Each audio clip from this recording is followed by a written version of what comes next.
Jeshi la Israel linadai kwamba Hamas imebadilika na kila siku inazidi kuwa tishio. Hamas imebadilisha mkakati wake wa mapambano na inafanya mazoezi bila kukoma na kuwa hatari zaidi kila siku.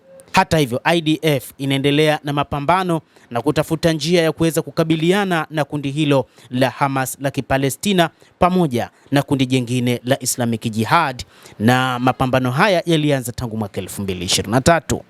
Mnamo mwaka 2023, maafisa wa usalama wa Israel walishughulikia kijeshi kundi hili la wapiganaji katika ukanda wa Gaza baada ya kunasa mawasiliano kutoka kwa Hamas na Islamic Jihad kupitia seli za kijasusi ambazo ni baada ya shambulizi la Oktoba 7 mwaka 2023.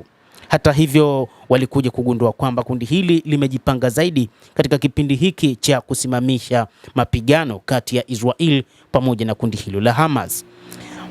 Kufikia wakati huu, Hamas inafanya mafunzo bila kukoma, hasa chini ya ardhi na katika maeneo ambayo IDF angalau kwa sasa haifanyika. Hata hivyo, Hamas imeanza mapambano baada ya mashambulizi yaliyofanywa na Israel wiki iliyopita, na kwa kile ambacho kinaonekana wakati huu, Israel inasema kwamba hawakudhani kwamba Hamas wangefanya mashambulizi kama walioyafanya. Walidhani kwamba ndani ya miaka mitatu kundi hilo lilikuwa limeishiwa silaha, na katika nyakati fulani waliwahi kukamata baadhi ya silaha za Hamas wakisema kwamba silaha hizo zimetoka nchini Iran. Hata hivyo, inadaiwa kwamba Hamas ilikamata silaha nyingi za Israel katika kipindi cha mapambano yao wakati walipoanzisha mashambulizi, na hata wakati wa kukabidhiwa kwa mateka wameonyesha hadharani silaha walizoziteka dhidi ya Israel. Hali inabakia bila kubadilika mradi tu wana mateka mikononi mwao.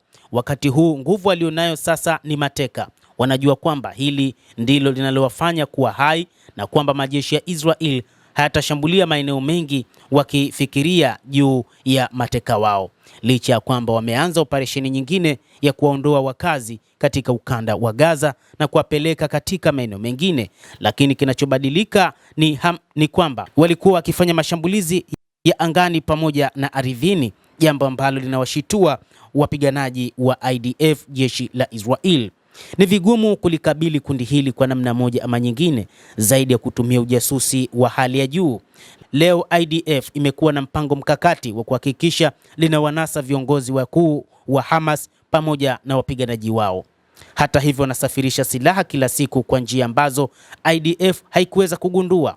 Mnamo 2023, maafisa wa usalama wa Israel hawakuweza kufahamu shughuli za kijeshi katika ukanda wa Gaza pale Hamas walipokuja kuanzisha operation ambayo ilisababisha zaidi ya vifo vya watu 1200, lakini wengine zaidi ya 200 wakitekwa kuwa mateka, na inadaiwa kwamba baadhi ya mateka wameshauawa kutokana na vita vilivyodumu ndani ya miezi 15 baina ya IDF pamoja na Hamas.